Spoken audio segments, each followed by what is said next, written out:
Tonight, only on 11 Alive, new details in the shocking unsolved homicide of a Loganville woman shot in broad daylight outside a CVS pharmacy in Loganville, where she worked for years. This is Kimberly Whaley. She was 62 years old, just a couple years away from retirement. And tonight, we're hearing from her spouse for the first time.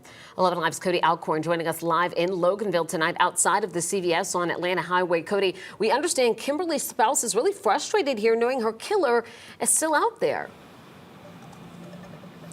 And Jennifer, rightfully so. Investigations don't always happen as quickly as portrayed on some of our favorite crime shows. And for this case, one major setback, there were no cameras in this parking lot. But as you can see here behind me on this brick wall, you can see that a camera has been installed following this murder.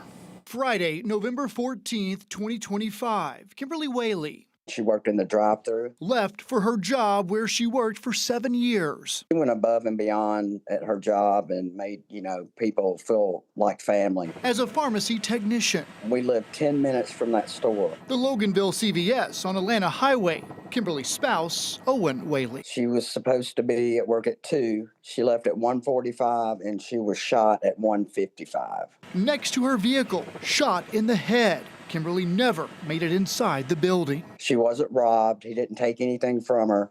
He just pulls up, shoots her, and gets back in the car and leaves. Didn't take her, try to take her car, no nothing, any of that. Despite no cameras in the CVS parking lot, this police report states a witness at a nearby intersection heard a gunshot, then saw a Chrysler 300 leaving the back of the CVS before noticing Kimberly down in the parking lot. Loganville police went to a neighboring business, pulled security footage, got a plate, and with the help of flock cameras, the vehicle was stopped in Lawrenceville, and the person of interest was arrested, but later let go. It makes no sense to me.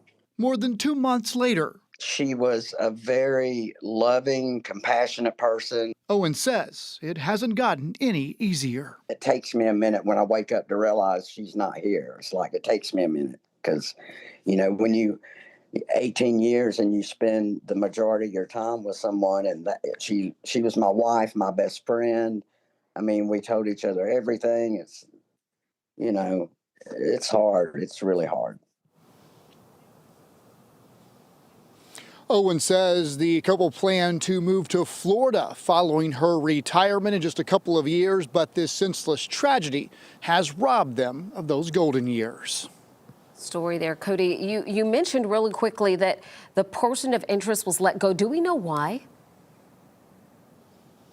That's what's really interesting here, Jennifer. And we do know Loganville police are keeping a lot of information close to the vest to protect the integrity of this case. We do know that local, state, and federal agencies are helping Loganville police. Owen tells me that they are waiting on some key pieces of evidence that were sent off to be tested for that information to come back. And he believes once that information is come back to Loganville police, charges will likely be filed in this case. Of course, we'll stay on top of it. Live in Loganville, Cody Alcorn, 11 Alive News.